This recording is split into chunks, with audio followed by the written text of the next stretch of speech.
اعوذ باللہ من الشیطان اللعین الرجیم بسم اللہ الرحمن الرحیم الحمدللہ رب العالمین الصلاۃ والسلام علی اشرف الانبیاء والمرسلین وعلی آلہ الطیبین الطاہرین المعصومین الذین اذھب اللہ عنہم الرجس وطہرہم تطہیرا، اما بعد۔ ہماری آپ کے ساتھ گفتگو مرحوم آیت اللہ سید محمد حسین طہرانی کے رسالہ لب لباب میں جاری تھی۔ ہم نے اپنی گزشتہ گفتگو میں آپ کی خدمت میں اس مطلب کو بطور واضح بیان کیا کہ انسان کے وجود میں خداوند متعال سے ربط قائم کرنے کے لیے ایک فطری غریزہ پایا جاتا ہے کہ جس غریزے کے تحت انسان اپنے پروردگار سے ربط پیدا کرتا ہے، محبت کرتا ہے، متوجہ ہوتا ہے اور اس کی طرف بڑھتا ہے۔ یہ عرض ہوا کہ تمام انسانوں میں باطنی طور پر یہ رجحان اور یہ غریزہ پایا جاتا ہے کہ وہ اپنے خالق، اپنے مالک کی طرف متوجہ ہوں اور اس سے ربط برقرار کرنے کی کوشش کریں۔ سوال یہ پیدا ہوتا ہے کہ یہ غریزہ کہاں سے ابھرتا ہے اور کہاں سے آتا ہے؟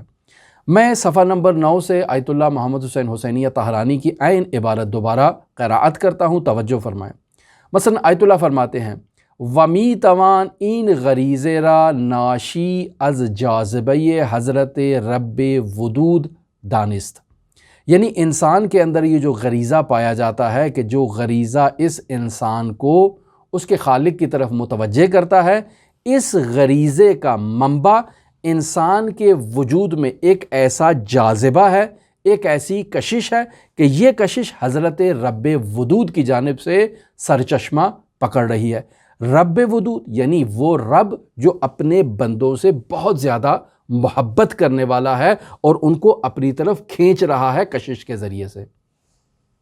لہٰذا فرماتے ہیں آیت اللہ طہرانی ومی توان این غریزے را ناشی از جاذبہ حضرت رب ودود دانست کہ عالم امکان بالاخص انسان اشرف را بے مقام اطلاق و نامتناہی خود می کشد، یعنی رب ودود نے انسان کے وجود میں اس غریزے کو جاذبے کی صورت میں، کشش کی صورت میں انسان کے وجود میں ڈال دیا ہے کہ جو صرف انسانوں کو نہیں بلکہ عالم امکان کو اپنی طرف کھینچ رہا ہے۔ جب عالم امکان کو کھینچ رہا ہے تو اس عالم امکان کی اشرف ترین مخلوق، اشرف ترین موجود انسان، جو انسان اشرف ہے، اس کو مقام اطلاق کی طرف، اور وہ مقام اطلاق خداوند متعال کا مقام ہے، مقام نامتناہی جس میں کسی قسم کی کوئی حد مادی اور معنوی موجود نہیں ہے، اس مقام کی طرف وہ جاذبہ اور وہ کشش، رب ودود کی کشش اس عالم امکان کی موجودات کو اپنی طرف کھینچ رہی ہے۔ یہ عین عبارت آیت اللہ طہرانی کی ہے۔ سوال یہ پیدا ہوتا ہے کہ خدا ہم سے جب جدا نہیں ہے تو یہ ایک ایسی حقیقت ہے جس کی طرف جاننا ضروری ہے، یعنی خدا مجھ میں ہے اور مجھ سے جدا بھی نہیں ہے اور مجھ سے باہر بھی نہیں ہے اور میرے اندر حلول بھی کیے ہوئے نہیں ہیں۔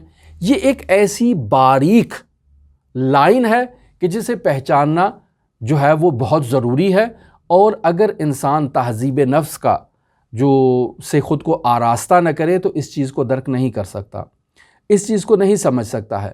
اگر تہذیب نفس نہ ہو تو اس سے یہ مطلب سمجھ میں آئے گا کہ خداوند متعال ہمارے اندر نہیں تھا، اب آ گیا، حلول کر گیا اور ہمارے اندر موجود ہے۔ نہیں عزیزان، خداوند متعال ہمارے اندر ہے اور حلول بھی کیے ہوئے نہیں ہے۔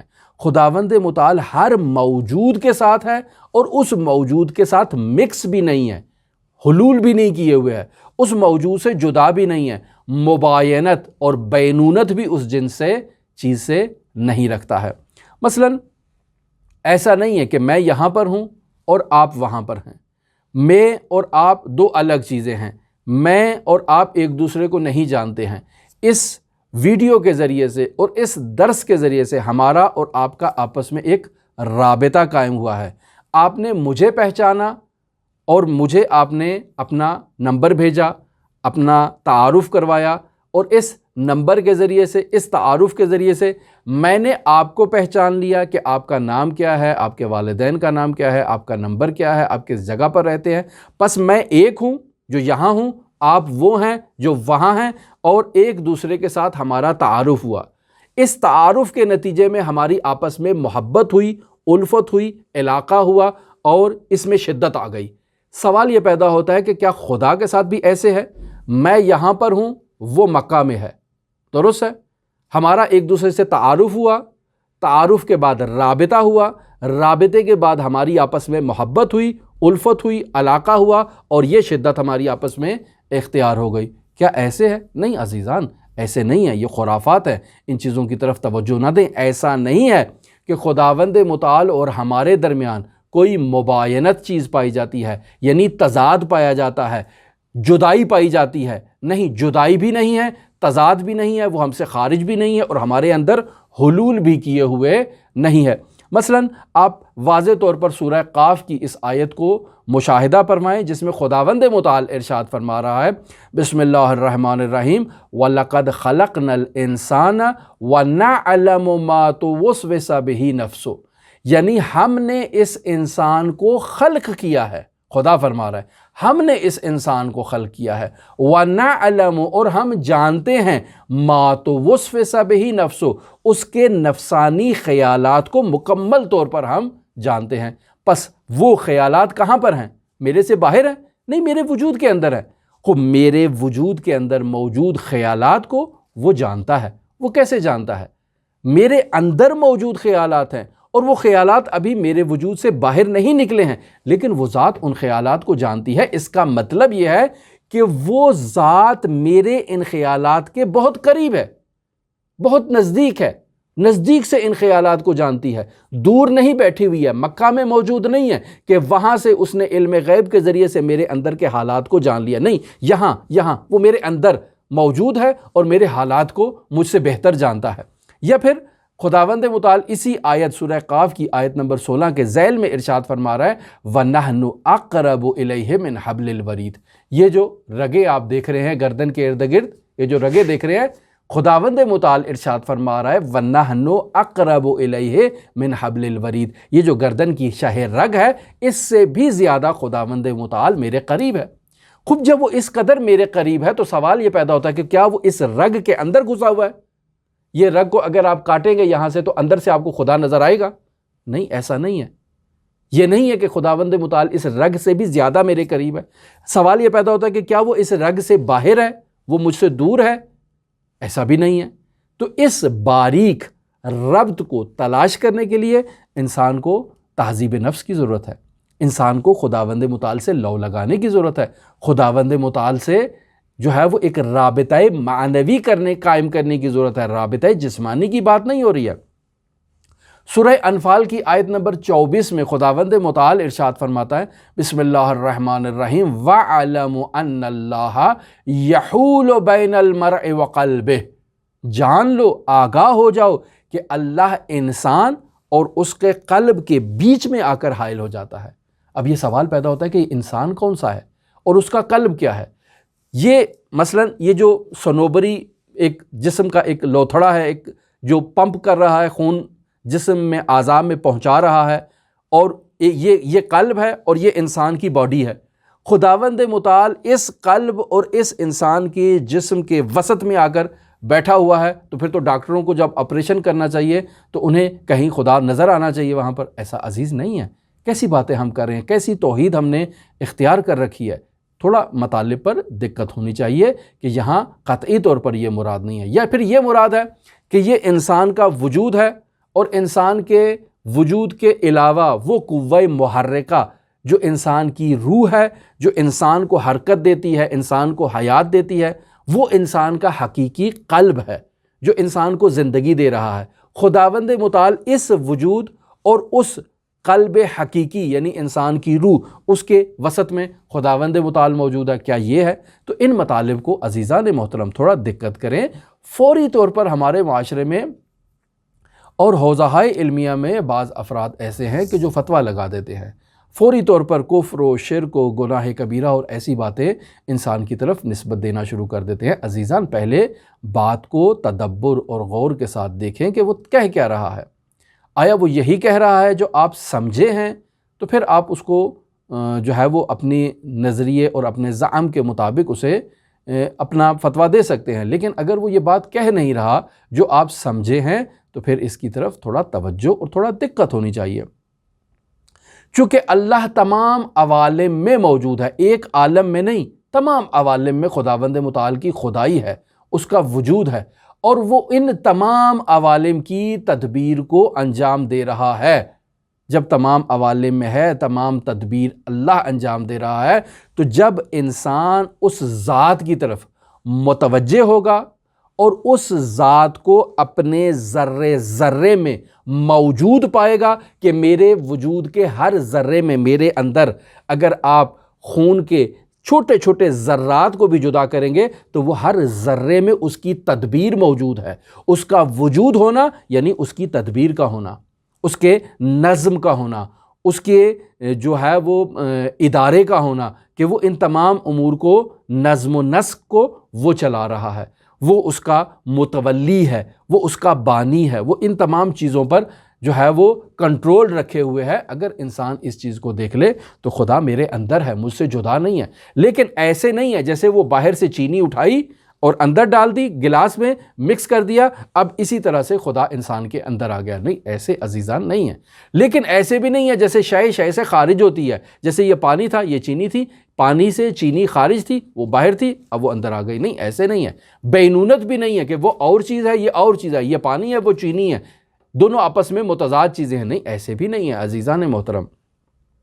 لہٰذا انسان جب تمام عوالم میں خداوند متعال کو مشاہدہ کرے گا، اس کی تدبیر کو مشاہدہ کرے گا، اس کی طرف متوجہ ہوگا اور اس تدبیر کو مشاہدہ کرے گا کہ وہ ہر ذرے ذرے ذرے میں اس کی تدبیر موجود ہے، میرے ذرے ذرے کے اندر جو ہے وہ اس کی تدبیر موجود ہے، تو عالم امکان کے تمام ذرات میں انسان خدا کی محبت کو اور خدا کے عشق کو مشاہدہ کرے گا۔ ہر ذرہ خدا سے محبت کرتا ہے، ہر ذرہ اپنے وجود میں اور اپنے وجود کی بقا میں اس کا محتاج ہے، اور پھر اپنے کمال میں بھی اس کا محتاج ہے، اور اپنے کمال کی طرف سفر جو ہے نا وہ رواں دواں جاری رکھے ہے۔ جب انسان خود پر موجود حجاب کو تھوڑا ہٹائے، یہ میرے جو بات مجھے سمجھ میں نہیں آ رہی ہے نا، اس سمجھ میں نہ آنے کی وجہ یہ ہے کہ میرے اوپر گناہوں کے پردے آ چکے ہیں، میں ان گناہوں کے پردوں کو تھوڑا ہٹاؤں۔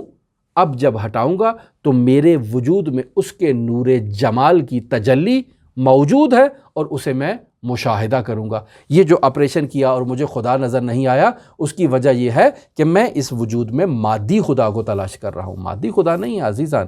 ہر ذرے میں اس کی تدبیر موجود ہے۔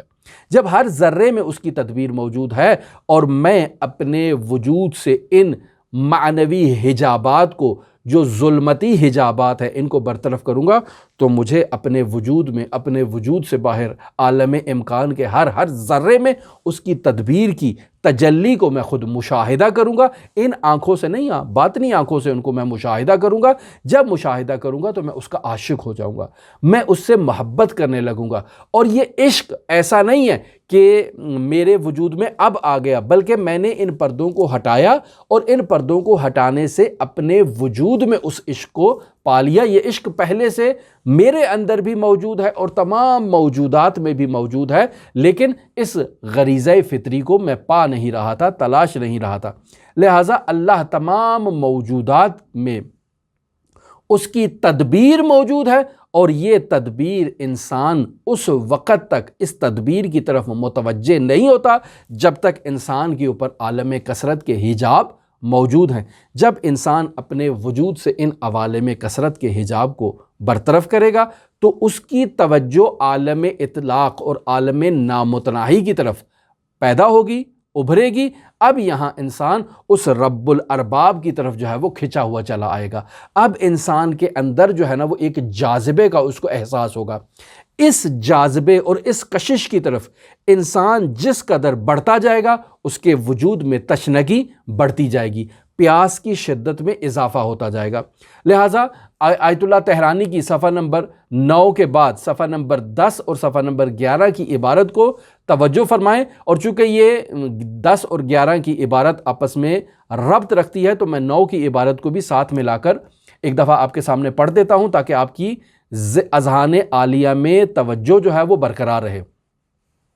مثلا آیت اللہ تہرانی صفحہ نمبر 9 میں فرماتے ہیں وَمی توان این غریزے را ناشی از جاذبہ حضرت رب وجود دانست، یعنی انسان کے وجود میں یہ جو فطری غریزہ پایا جاتا ہے جو اس انسان کو خداوند متعال کی طرف کھینچ رہا ہے، یہ کشش جو ہے یہ رب وجود کی جانب سے ہے۔ یہ کشش ہر عالم امکان میں پائی جانے والی موجود کو رب ارباب کی طرف کھینچ رہی ہے، بالاخص انسان اشرف کو ایک مقام اطلاق اور مقام متناہی کی طرف کھینچ رہی ہے۔ پس کیا کہہ رہے ہیں کہ عالم امکان بالاخص انسان اشرف را بے مقام اطلاق و نامتناہی خود، خداوند متعال کے مقام اطلاق اور مقام نامتناہی کی طرف یہ جاذبہ اس عالم امکان کی موجودات کو بالاخص انسان اشرف کو اپنی طرف کھینچ رہا ہے۔ وَمِغْنَاطِیسِ جان، یعنی یہ جو میرا وجود ہے اس وجود کے اندر ایک جان ہے، درست ہے؟ تو وہ میری جان کے اندر جو مغناطیس ہے وہ مغناطیس کیا ہے؟ میری جان کے اندر مغناطیس وہی چیز ہے جو میری جان کی تدبیر کر رہا ہے، اور وہ میری روح ہے۔ وہی حقیقت جو جسم و جان انسان کی حقیقت ہے، یعنی انسان کی روح، جو انسان کے وجود میں منشأ اثر ہے۔ اگر انسان کے وجود سے یہ روح ہٹ جائے تو انسان کے وجود میں تدبیر جو ہے وہ منقطع ہو جائے گی اور انسان کو مردہ کہا جائے گا۔ یہی روح کی طرف اشارہ ہے کہ اسے آیت اللہ تہرانی مغناطیس جان کہہ رہے ہیں۔ یہ مغناطیس جان جو ہے یہ انسان کے اندر موجود ہے اور منشأ اثر ہے۔ سوال یہ پیدا ہوتا ہے کہ یہ مغناطیس جان جو میری روح ہے یہ جو ہے وہ اس کشش کو اپنی طرف محسوس کر رہی ہے جو اسے خداوند متعال کی طرف کھینچ رہی ہے، تو سوال یہ پیدا ہوتا ہے کہ اس مغناطیس جان کا مغناطیس کون ہے، اس کی کشش کون ہے؟ میرے اندر جو روح موجود ہے یا میری جو روح ہے جو میری تدبیر کر رہی ہے، اس روح کا مغناطیس کون ہے جو اس روح کو اپنی طرف کھینچ رہا ہے؟ تو فرما رہے ہیں آیت اللہ تہرانی کہ اس مغناطیس جان کے 6 نام ہیں جو آیت اللہ تہرانی یہاں نقل کر رہے ہیں، اور عبارت آیت اللہ تہرانی کی دیکھیں، وَمِغْنَاطِیسِ جان، یعنی یہ جو میری جان ہے، میرا روح ہے، اس روح کا مغناطیس کون ہے؟ ہمان جان جانان، یعنی خداوند متعال، جس کا پہلا نام جان جانان ہے، یعنی جو جان کی بھی جان ہے، یعنی انسان کی جان کیا ہے؟ اس کی روح ہے، اور اس روح کی جان کون سی ہے؟ خداوند متعال ہے۔ پس وہ کیا ہو جائے گا؟ وہ جان جانان ہو جائے گا۔ دوسرا نام خداوند متعال کا کیا دے رہے ہیں کہ وہ جان جانان است کے بیان جانان و حقیقت الحقائق۔ دوسرا نام اس کا کیا ہے؟ اسے حقیقت الحقائق کہتے ہیں، یعنی ہر حقیقت کی ایک حقیقت ہے اور وہ ذات تمام حقائق کی حقیقت ہے۔ تیسرا نام اصل قدیم، یعنی اس ذات کا ایک نام کیا ہے؟ اصل قدیم ہے، اور چوتھا نام اس کا منبع الجمال، یعنی ہر خوبصورتی کا منبع اور محور وہی ذات ہے، اور پانچواں نام مبدأ الوجود، کہ ہر وجود کا مبدأ اور منشا وہی ذات ہے۔ اگر کسی شے کو کائنات میں وجود ملا ہے تو اس وجود کا منبع وہی ذات ہے، وہی محور ہے، وہیں سے وجود جو ہے وہ نشأت پکڑ رہا ہے۔ اور غایت الکمال، یعنی ہر شے جو کمال تک پہنچ رہی ہے تو ہر شے کے کمال کی غایت جو ہے وہ خداوند متعال کی ذات ہے۔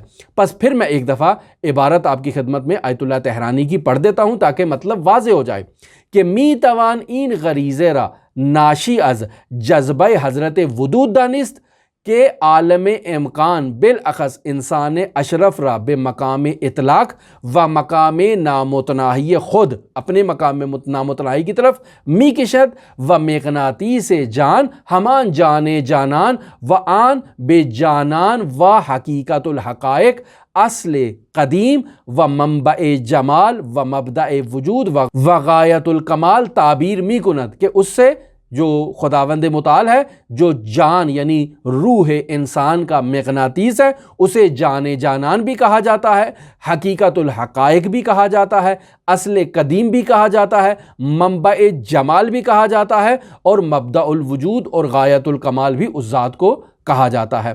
اب جب ایسے ہے تو یہاں پر اس مطلب کی طرف آپ اشارہ کریں کہ ان اللہ حیات کل شیء، کائنات میں ہر ذرہ، یہ جو میں نے آپ کو کل درس میں اس دن بیان کیا کہ میرے وجود کے ہر ذرے میں خداوند متعال موجود ہے، حلول نہیں کیے ہوئے، بلکہ وہ اس کی حیات کا باعث ہے، یعنی اس کی تدبیر خداوند متعال کے ہاتھ میں ہے۔ یعنی میرے وجود کے ہر ذرے میں، ہر چھوٹے ذرے میں آپ کو خداوند متعال کی تدبیر ملے گی۔ پس میرے وجود میں خدا موجود ہے، آپ کے وجود میں خدا موجود ہے، کائنات کے ہر ذرے میں آپ کو خداوند متعال کی تدبیر نظر آئے گی، جسے انسان جو ہے وہ غلط معانی میں لے لیتا ہے، مطلب نہیں سمجھ پاتے ہیں، اور پھر آگے جا کر ان کے لیے مسئلہ بنتا ہے۔ لہٰذا انا للہ و انا الیہ راجعون، ہم اسی کی جانب سے ہیں، یعنی جو منبع الوجود ہے ہمارا وہ خداوند متعال ہے، و انا الیہ، اور ہم نے اسی منبع کی طرف واپس پلٹنا ہے۔ کیوں؟ چونکہ وہ غایت الکمال ہے۔ ہم نے اگر کمال حاصل کرنا ہے تو ہمارے کمال کی غایت وہی منبع الکمال ہے جو ذات باری تعالی ہے۔ پھر اس کے بعد یہاں آیت اللہ تہرانی بطور معید ملا ہادی سبزواری کی کتاب منظومہ میں الہیات کی بحث سے باقاعدہ ایک شعر یہاں پر نقل کر رہے ہیں، اور وہ شعر کیا ہے؟ وہ شعر یہ ہے کہ الکل عبارتن، کہ تمام کے تمام کائنات اور عالم امکان جسے آپ جمع کریں اپنے اذہان عالیہ میں، اس عالم امکان کا تصور کریں تو یہ تمام عالم امکان جو ہے وہ عبارت ہے، لفظ ہے، ہر لفظ کا ایک معنی ہوتا ہے۔ تو آیت اللہ ہادی سبزواری یہ کہنا چاہ رہے ہیں کہ الکل عبارتن، کہ یہ تمام عالم امکان ایک لفظ اور ایک عبارت کی حیثیت سے ہے۔ وَأَنْتَ الْمَعْنَى، اے میرے پروردگار اس لفظ کا اگر کوئی معنی ہے تو وہ تیری ذات ہے، اور تیرے علاوہ اور کوئی اس کا معنی نہیں ہے۔ یا من ہوا للقلوب مغناطیس، اے وہ ذات کہ جو انسانوں کے قلوب یعنی انسانوں کی ارواح کے لیے مغناطیس کا کردار ادا کرتی ہے، اور اسے اپنی طرف کمال کی طرف لے کر آ رہی ہے، منبع الوجود کی طرف کھینچ رہی ہے، غایت الکمال کی طرف تمام موجودات کو کھینچ رہی ہے، اور ان موجودات میں انسان اشرف سب سے بڑی چیز ہے جسے خداوند متعال اپنی طرف کھینچ رہا ہے اور کشش رکھتا ہے۔ پھر آگے فرماتے ہیں کہ یہ جو جاذبہ ہے، این جاذبے یعنی یہ جو مغناطیس اشیاء کو اپنی طرف کھینچتا ہے، اور شدت محبت کی بدولت تمام مخلوقات چونکہ اپنے مبدأ الوجود سے عشق کرتی ہیں، محبت کرتی ہیں، تو فطری طور پر تمام مخلوقات اس مبدأ الوجود، منبع الکمال، غایت الکمال کی طرف جو ہیں وہ تمام موجودات کھنچی ہوئی چلی جا رہی ہیں۔ پس یہ جو کھنچے ہوئے جانا ہے، یہ جو کشش ہے، یہ جو کشش مغناطیسی پائی جاتی ہے، این جذبہ مغناطیسی حقیقیہ ہے، یعنی یہ تمام جو کشش ہے یہ حقیقت ہے جس کا نتیجہ اور ایک اثر ہے کہ نتیجے و اثر آن پارے کردن قیود طبیعیہ، یعنی میں جو خداوند متعال کی طرف کھینچا جا رہا ہوں، تو جب آپ کسی چیز کو کسی دوسری چیز کی طرف کھینچتے ہیں نا، تو اگر وہ کسی چیز سے چپکی ہوتی ہے، مثلا میں اس کی ایک مثال اس طرح سے دوں کہ ہم نے ایک دیوار پر گوند کے ذریعے سے ایک کپڑے کو چپکا دیا ہے، اچھی طرح سے وہ کپڑا اس دیوار سے چپک گیا ہے، درست ہے؟ تو اب اس کپڑے کا ایک بہت بڑا حصہ دیوار سے چپکا ہوا ہے، ایک حصہ اس کا آزاد ہے۔